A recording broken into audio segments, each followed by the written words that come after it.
Ini adalah kondisi mitra sebelum adanya pengabdian.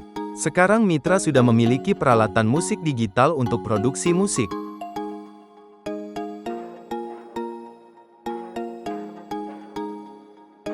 Pada tahapan awal dilakukan sosialisasi kegiatan, yang diberikan langsung oleh tim pengabdi. Tahap berikutnya pemaparan oleh narasumber, untuk memperkenalkan perangkat dan aplikasi yang digunakan, serta bagaimana cara instalasi perangkat musik digital ini.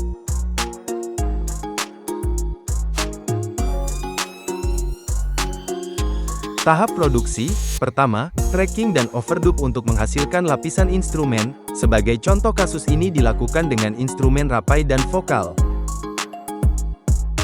Dilanjutkan dengan editing dan mixing, bertujuan untuk menyusun semua bunyi, penyuntingan track, perbaikan beat dan lain-lain. Selanjutnya equalizing dan mastering untuk membentuk karakter suara pada masing-masing instrumen, perbaikan frekuensi serta mastering untuk mengoptimalkan keseluruhan musik.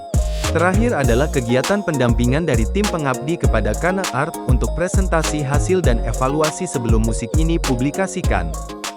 Berikut adalah cuplikan hasilnya.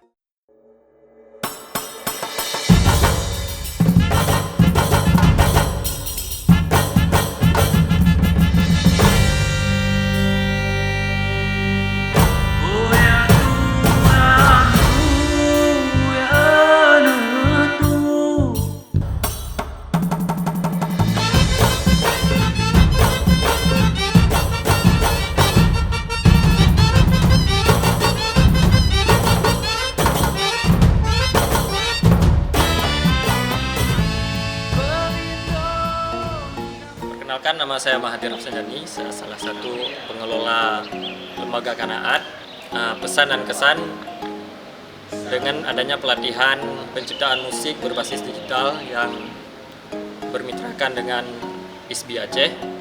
Pelatihan ini menambah banyak sekali wawasan tentang pengetahuan recording, penggunaan aplikasi, tracking. Nah, karya ini sangat berguna bagi kami untuk meningkatkan ekonomi kreatif peserta sanggar. Nah, demikian. Terima kasih, saya Mahathir. Assalamualaikum warahmatullahi wabarakatuh.